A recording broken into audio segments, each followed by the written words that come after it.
Doctor ortho Ayurvedic oil and capsule. अब दर्द भी घुटने टेकेगा। केंद्रीय कर्मचारियों की मतगणना के लिए तैनाती के चुनाव आयोग के आदेश को चुनौती देने वाली याचिका पर टीएमसी को झटका। सुप्रीम कोर्ट ने कहा केंद्रीय कर्मचारियों की नियुक्ति नियमों के खिलाफ नहीं है। ईसी किसी भी कर्मचारी को तैनात कर सकता है। झारखंड में जनगणना 2027 महाअभियान की हुई शुरुआत। राज्यपाल संतोष कुमार गंगवार और मुख्यमंत्री हेमंत सोरेन ने स्वगणना की। घर घर डेटा संग्रह की प्रक्रिया चलेगी। पश्चिम एशिया में फिर से मंडराए युद्ध के बादल। ट्रंप ने जंग रोकने का ईरानी ऑफर ठुकराया। कहा ईरान को परमाणु हथियार नहीं बनाने देंगे। ईरान बोला अमेरिका धमकी देना बंद करे तो बातचीत करेंगे।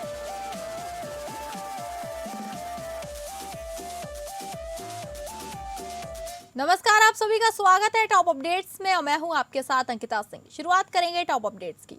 पश्चिम बंगाल विधानसभा चुनाव की मतगणना से पहले टीएमसी को सुप्रीम कोर्ट से एक बड़ा झटका लगा है। चुनाव आयोग द्वारा वोटों की गिनती के लिए मुख्य रूप से केंद्र सरकार और पीएसयू के कर्मचारियों को तैनात करने के निर्देश के खिलाफ टीएमसी ने सुप्रीम कोर्ट का रुख किया था। इस अहम मुद्दे को सुलझाने के लिए सुप्रीम कोर्ट ने आज टीएमसी की याचिका पर सुनवाई की। विवाद पर सुप्रीम कोर्ट ने कोई भी नया आदेश पारित करने से साफ इनकार कर दिया। दरअसल चुनाव आयोग ने अदालत को आश्वासन दिया है कि वह अपने 13 अप्रैल के परिपत्र का पूरी तरह पालन करेगा। सुनवाई के दौरान जस्टिस बागची ने यह भी कहा कि मतगणना के दौरान वहां हर राजनीतिक दल के चुनाव एजेंट मौजूद रहेंगे, इसलिए इससे कोई खास फर्क नहीं पड़ता कि पर्यवेक्षक केंद्र सरकार का नामित अधिकारी है या नहीं। कोर्ट ने स्पष्ट किया कि अधिकारियों की तैनाती पूरी तरह चुनाव आयोग की अपनी संतुष्टि पर निर्भर करती है, क्योंकि वहां सभी पार्टियों के एजेंट मौजूद होंगे। झारखंड में मतगणना जनगणना 2027 के महाअभियान की शुरुआत हो गई है। शुक्रवार को राज्यपाल संतोष कुमार गंगवार ने राजधानी के लोक भवन में राज्य की स्वगणना प्रक्रिया की औपचारिक शुरुआत की। इस मौके पर उन्होंने स्वयं अपनी व्यक्तिगत और आवासीय जानकारी पोर्टल पर दर्ज कर इस राष्ट्रीय महत्व के कार्य में अपनी सहभागिता सुनिश्चित की। वहीं मुख्यमंत्री हेमंत सोरेन ने भी कांके रोड स्थित मुख्यमंत्री आवासीय कार्यालय में स्वगणना की प्रक्रिया पूरी कर अभियान में भागीदारी की। इस अवसर पर उपस्थित अधिकारियों और मीडिया को संबोधित करते हुए राज्यपाल ने आंकड़ों की ताकत पर जोर दिया। उन्होंने स्पष्ट शब्दों में कहा कि किसी भी राज्य या राष्ट्र की तरक्की केवल हवाई दावों से नहीं, बल्कि ठोस और सटीक आंकड़ों के आधार पर तय की होती है। उन्होंने कहा कि जनगणना केवल व्यक्तियों की गिनती नहीं है, बल्कि एक व्यापक डेटाबेस है जो परिवारों की संरचना, जीवन स्तर, आर्थिक स्थिति और समाज के वास्तविक स्वरूप को दर्शाता है। राज्यपाल ने कहा कि इन्हीं आंकड़ों के आधार पर सरकारें शिक्षा, स्वास्थ्य और बुनियादी ढांचे जैसी योजनाओं का खाका तैयार करती है। जनगणना समाज के हर वर्ग की वास्तविक स्थिति को समझने का महत्वपूर्ण माध्यम है, जिससे नीति निर्माण में सटीकता आती है। अमेरिकी राष्ट्रपति डोनाल्ड ट्रंप ने जंग रोकने के लिए ईरान का ऑफर फिर से ठुकरा दिया है। उन्होंने कहा बातचीत के लिए ईरान का नया ऑफर भी मुझे मंजूर नहीं है। ईरान की लीडरशिप उलझ गई है और बुरी तरह से बिखर गई है। वे समझौता करना चाहते हैं, लेकिन आपस में सहमत नहीं हो पा रहे हैं। अमेरिका के राष्ट्रपति डोनाल्ड ट्रंप ने एक बार फिर कहा कि ईरान को परमाणु हथियार बनाने नहीं दिया जा सकता। उन्होंने कहा कि हमारी सेना ने उन्हें पूरी तरह कमजोर कर दिया। ट्रंप ने आरोप लगाया कि ईरान की सरकार ने वहां विरोध प्रदर्शन करने वाले 42,000 बेगुनाह और निहत्थे लोगों की हत्या की है। एक उग्रवादी समूह है, लेकिन हमने उन्हें पूरी तरह कमजोर कर दिया है और उनकी अर्थव्यवस्था चौपट हो चुकी है। वही अमेरिका पहली बार ईरान के खिलाफ हाइपरसोनिक मिसाइलों का इस्तेमाल कर सकता है। अमेरिका की सेंट्रल कमांड के कमांडर ने राष्ट्रपति ट्रंप के खिलाफ ईरान के खिलाफ संभावित हमला करने के विकल्पों की जानकारी दी है। वहीं ईरान का कहना है कि हॉर्मुज को तुरंत खोलना चाहिए। परमाणु मुद्दे पर बाद में बातचीत होगी। ट्रंप ने चाहते हैं कि दोनों चीजें एक साथ हों। कह चुके हैं कि ईरान को बातचीत के लिए आने से पहले एनरिच्ड यूरेनियम को सौंपना होगा। ईरान के विदेश मंत्री अब्बास अरागची ने कहा कि वे अमेरिका के साथ फिर से बातचीत के लिए तैयार हैं, लेकिन इसके लिए उन्हें धमकी भरी भाषा बंद करनी होगी।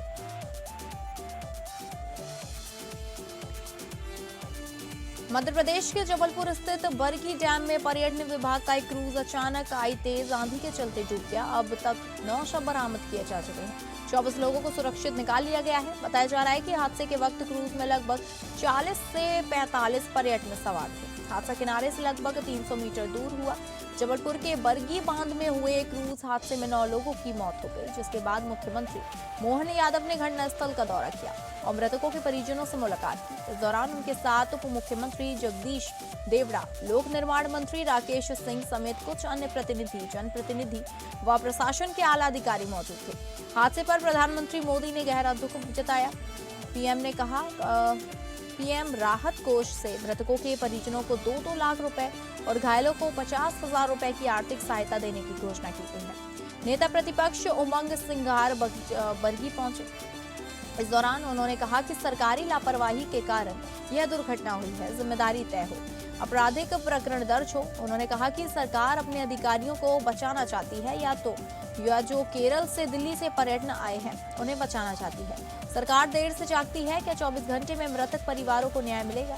सरकार बताए। घटना के तुरंत बाद बचाव कार्य शुरू कर दिया गया। खराब मौसम और अंधेरे के चलते रेस्क्यू ऑपरेशन में काफी दिक्कतें आई। रात करीब 9 बजे एक युवक के क्रूज में फंसे होने की सूचना पर सेना की मदद ली गई, जिसके बाद 10:30 बजे सेना की टीम मौके पर पहुंची और अभियान तेज किया गया। गुरुवार सुबह फिर रेस्क्यू अभियान शुरू किया गया।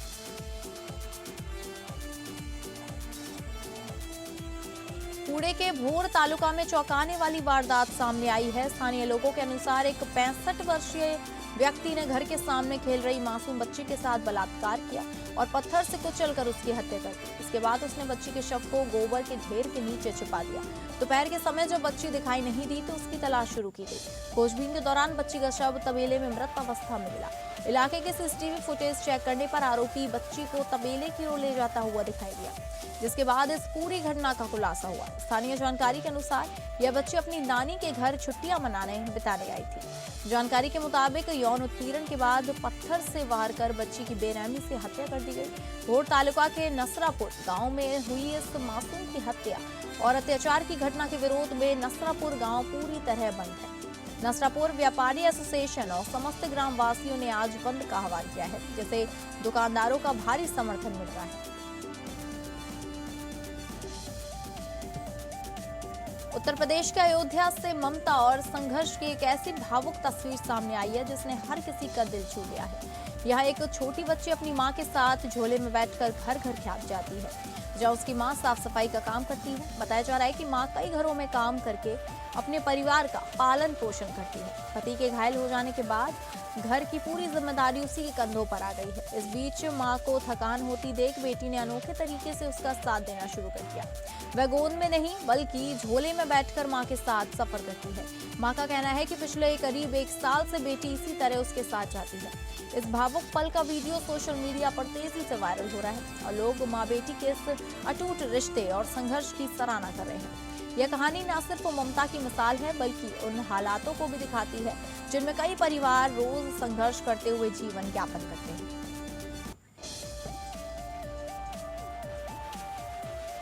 सम्मनपुर थाना क्षेत्र में उस वक्त सनसनी फैल गई जब गांव के बाहर एक बाग में 25 वर्षीय युवक का शव मिला। मृतक की पहचान सूरज के रूप में हुई। बताया जा रहा है कि अज्ञात हमलावरों ने युवक की बेरहमी से हत्या कर शव को गांव के बाहर फेंक दिया। सुबह जब ग्रामीण बाग की ओर पहुंचे तो उन्होंने शव देखा और तुरंत पुलिस को सूचना दी। मौके पर पहुंची पुलिस ने शव को कब्जे में लेकर जांच शुरू कर दी है। मृतक के शरीर पर कई चोट के निशान मिले हैं, जिससे अंदेशा लगाया जा रहा है कि हत्या से पहले युवक के साथ मारपीट की गई। इस घटना के बाद मृतक के परिजनों में कोहराम मच गया। वहीं पूरे इलाके में दहशत का माहौल है। पुलिस मामले की हर पहलू से जांच कर रही है और जल्द ही घटना के खुलासे का दावा कर रही है।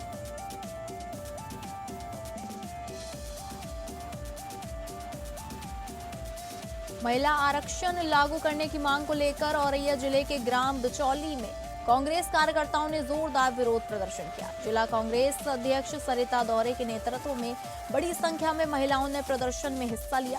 प्रदर्शन के दौरान कार्यकर्ताओं ने प्रधानमंत्री मोदी और मुख्यमंत्री योगी का पुतला फूंकते हुए केंद्र और प्रदेश सरकार के खिलाफ जमकर नारेबाजी की। कांग्रेस नेताओं ने आरोप लगाया कि भाजपा सरकार महिला आरक्षण बिल को लागू करने में गंभीर नहीं है और महिलाओं के साथ छल कर रही है। वहीं राहुल गांधी और मल्लिकार्जुन खड़गे के खिलाफ हाल ही में हुए प्रदर्शनों को लेकर भी कांग्रेस ने नाराजगी जताई और इसे राजनीतिक दोष से प्रेरित बताया। इस दौरान जिला कांग्रेस अध्यक्ष सरिता दौरे ने कहा कि जब तक महिला आरक्षण लागू नहीं होता तब तक कांग्रेस का आंदोलन जारी रहेगा।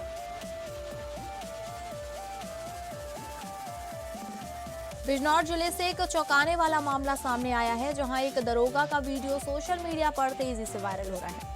यह वीडियो मंडावली थाना क्षेत्र की भागूवाला चौकी का है। वायरल वीडियो में चौकी इंचार्ज इंस्पेक्टर संजय कुमार यादव का एक युवक को महज 12 सेकंड में 6 थप्पड़ मारते हुए दिखाई दे रहे हैं। यह वीडियो कई महीने पुराना बताया जा रहा है, लेकिन अब सामने आने के बाद यह चर्चा का विषय बन गया है। वीडियो के वायरल होते ही पुलिस विभाग की कार्यप्रणाली पर सवाल उठने लगे हैं। लोग इसे पूरे मामले में कार्रवाई की मांग कर रहे हैं। फिलहाल इस मामले में अधिकारियों की ओर से कोई आधिकारिक बयान सामने नहीं आया है। वहीं वीडियो की सत्यता और पूरे घटनाक्रम की जांच की बात कही जा रही है। अब देखना होगा कि इस वायरल वीडियो के बाद संबंधित दरोगा पर क्या कार्रवाई होती है।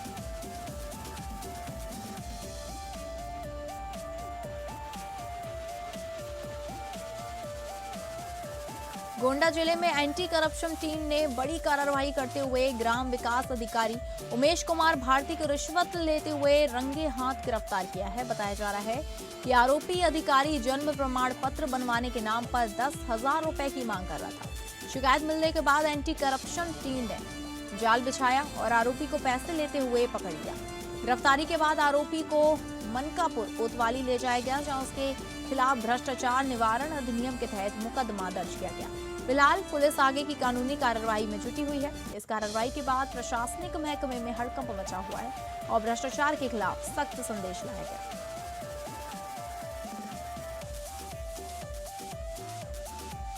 कन्नौज में 2 अलग अलग सड़क हादसों ने कहर बरपाया है। आगरा लखनऊ एक्सप्रेसवे से लेकर नेशनल हाईवे तक सड़क दुर्घटनाओं ने कई परिवारों को गहरे जख्म दिए हैं, जहां एक भीषण हादसे में वरिष्ठ कांग्रेस नेता प्रवीण कुशवाहा और उनकी साली की जान चली गई। तालग्राम थाना क्षेत्र के अंतर्गत आगरा लखनऊ एक्सप्रेसवे पर एक अनियंत्रित इनोवा कार बिजली के खंभे से टकरा गई।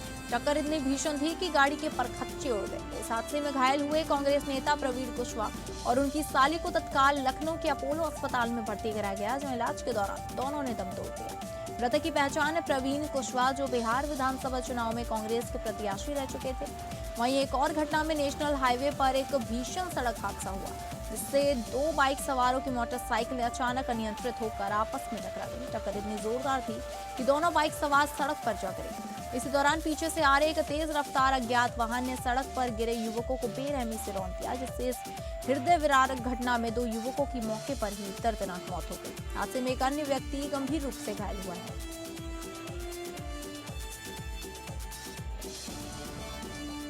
कौशाम्बी जिले के सराय अक्किल थाना पुलिस ने लंबे समय से फरार चल रहे वारंटियों के खिलाफ बड़ी कार्रवाई की है। पुलिस ने विशेष अभियान चलाकर कुल 6 वारंटियों को गिरफ्तार किया है। गिरफ्तार आरोपियों की पहचान विजय चौधरी, बसंत लाल, प्रदीप, अजीज और हुलेश के रूप में हुई है। ये सभी काफी समय से न्यायालय के वारंट पर फरार चल रहे थे। पुलिस टीम ने सभी आरोपियों को पकड़ने के बाद आवश्यक लिखापढ़ी पूरी की और उन्हें न्यायिक हिरासत में जेल भेज दिया। इस कार्रवाई के बाद पुलिस ने साफ किया कि फरार चल रहे आरोपियों के खिलाफ आगे भी इसी तरह अभियान जारी रहेगा और कानून से बचने वालों को बख्शा नहीं जाएगा।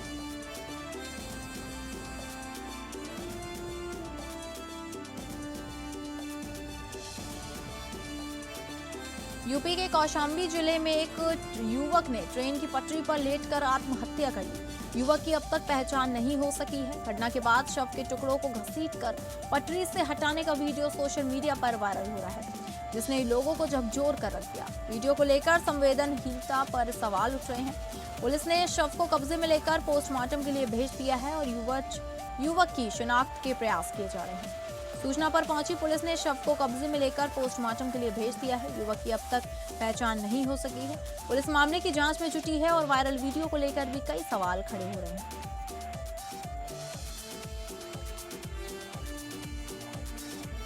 आगे बढ़ेंगे और उत्तर प्रदेश के ललितपुर में अंतर्राष्ट्रीय हिंदू परिषद एवं राष्ट्रीय बजरंग दल के संस्थापक अध्यक्ष डॉक्टर प्रवीण भाई तोगड़िया का दौरा चर्चा का विषय बना रहा है। इस दौरान वह संगठन के एक कार्यक्रम में शामिल हुए और कार्यकर्ताओं को संबोधित किया। अपने संबोधन में डॉक्टर तोगड़िया ने उत्तर प्रदेश के मुख्यमंत्री योगी आदित्यनाथ के कार्यों की सराहना की। साथ ही पश्चिम बंगाल के चुनाव को लेकर उन्होंने कहा कि परिणाम आने तक इंतजार करना चाहिए। कार्यक्रम के दौरान उन्होंने एक बड़ी घोषणा भी की है। डॉक्टर तोगड़िया ने कहा कि गरीबों की मदद के लिए हनुमान चालीसा केंद्र खोले जाएंगे, जहां लोगों को न केवल धार्मिक गतिविधियों का लाभ मिलेगा बल्कि प्राइवेट डॉक्टरों के माध्यम से छोटी बड़ी बीमारियों का निःशुल्क उपचार भी किया जाएगा। इस घोषणा के बाद कार्यकर्ताओं में उत्साह देखा गया और कार्यक्रम में बड़ी संख्या में लोग मौजूद रहे।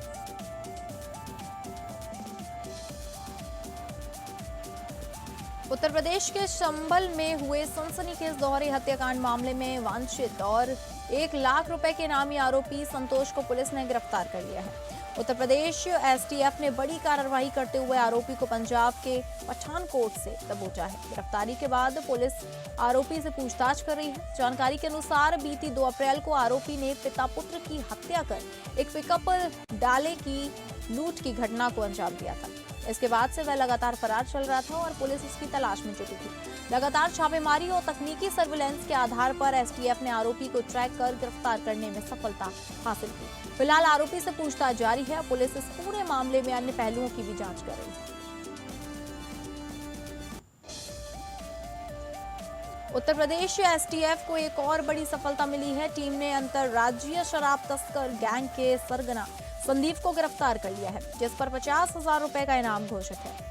एसटीएफ ने आरोपी को जनपद आगरा से दबोचा है। बताया जा रहा है कि संदीप लंबे समय से अवैध शराब तस्करी के नेटवर्क को संचालित कर रहा था और कई राज्यों में फैले इस गिरोह का मुख्य सरगना माना जाता है। पुलिस काफी समय से उसकी तलाश में जुटी थी और उसकी गतिविधियों पर नजर रखी जा रही थी। तकनीकी और खुफिया जानकारी के आधार पर एसटीएफ ने उसे ट्रैक कर गिरफ्तारी की कार्रवाई को अंजाम दिया। फिलहाल आरोपी से पूछताछ जारी है और उसके पूरे नेटवर्क को खंगालने में पुलिस जुटी हुई है। अधिकारियों का कहना है कि इस गिरफ्तारी से तस्करी के बड़े नेटवर्क का खुलासा होने की संभावना है। उत्तर प्रदेश कांग्रेस कमेटी के अध्यक्ष अजय राय की तबीयत अचानक बिगड़ गई। जानकारी के मुताबिक शाम के समय अपने आवास पर सोडियम लेवल कम होने के कारण वह बेहोश हो गए। मरीजों और सहयोगियों द्वारा उन्हें तुरंत लखनऊ स्थित मेदांता अस्पताल के इमरजेंसी वार्ड में भर्ती कराया गया, जहां डॉक्टरों की निगरानी में उनका इलाज जारी है। फिलहाल अस्पताल में उनकी मेडिकल जांच की जा रही है। डॉक्टरों की टीम लगातार उनकी स्थिति पर नजर बनाए हुए है।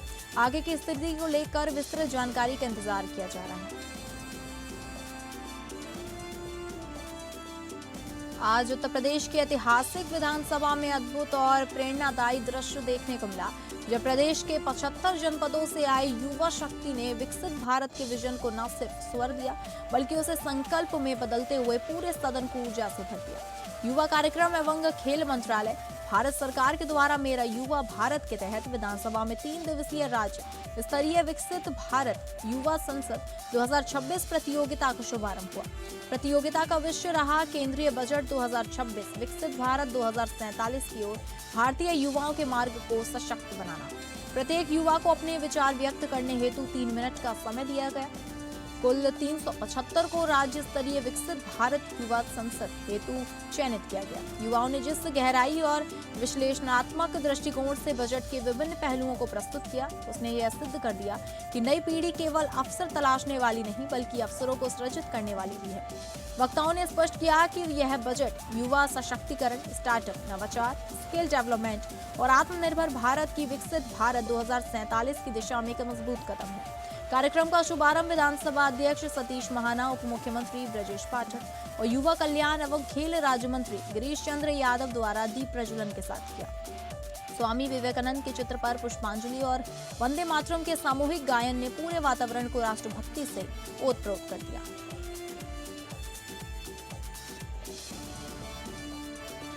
श्रीनगर थाना क्षेत्र से एक बेहद दुखद खबर सामने आई है, जहां डैम के डूब क्षेत्र में नहाने गए लोगों को डूबने से मौत हो गई। बताया जा रहा है कि भीषण गर्मी से राहत पाने के लिए चाचा और भतीजा पानी में उतरे थे, लेकिन गहराई का अंदाजा न लग जाने पाने के कारण दोनों डूब गए। हादसे के वक्त उनके साथ एक 4 वर्षीय बच्ची भी मौजूद थी, जो किसी तरह सुरक्षित घर पहुंची और परिजनों को घटना की जानकारी दी। सूचना मिलते ही इलाके में हड़कंप मच गया और तुरंत पुलिस व रेस्क्यू टीम को बुलाया गया। करीब 16 घंटे की कड़ी मशक्कत के बाद दोनों शव पानी से बाहर निकाले जा सके। एक साथ दो की मौत से परिवार में कोहराम मच हुआ है और पूरे इलाके में शोक की लहर है। पुलिस ने शवों को पोस्टमार्टम के लिए भेज दिया है और मामले की जांच शुरू कर दी है। वहीं मुख्यमंत्री ने इस दर्दनाक घटना का संज्ञान लेते हुए अधिकारियों को पीड़ित परिवारों को मुआवजा देने के निर्देश दिए।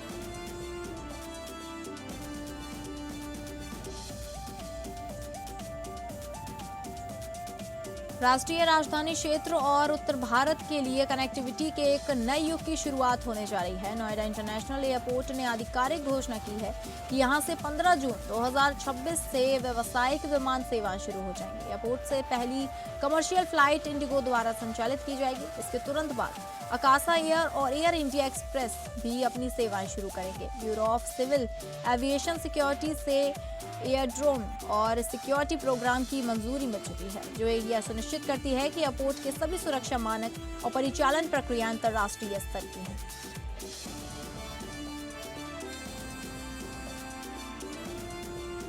रितेश देशमुख की ऐतिहासिक फिल्म राजा शिवाजी ने बॉक्स ऑफिस पर धमाका कर दिया है।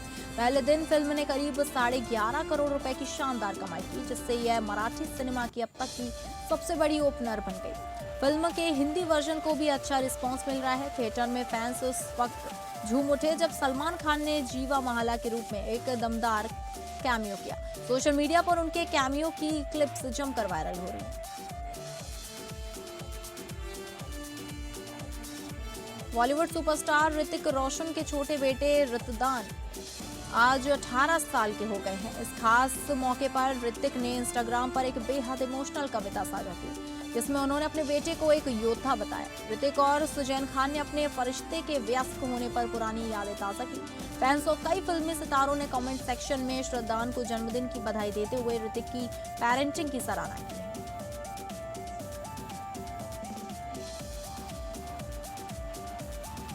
आमिर खान के बेटे जुनैद खान और साई पल्लवी की फिल्म एक दिन सिनेमाघरों में रिलीज हो गई है। फिल्म को क्रिटिक्स से मिली जुली प्रतिक्रिया मिली है, जहां जुनैद की एक्टिंग की तारीफ हुई। वहीं कहानी को थोड़ा कमजोर बताया गया। फिल्म ने पहले दिन 1 करोड़ से कम का कलेक्शन किया है। आमिर खान खुद बेटे की फिल्म का जोर शोर से प्रमोशन कर रहे हैं, लेकिन बॉक्स ऑफिस पर इसे राजा शिवाजी से कड़ी टक्कर मिल रही है।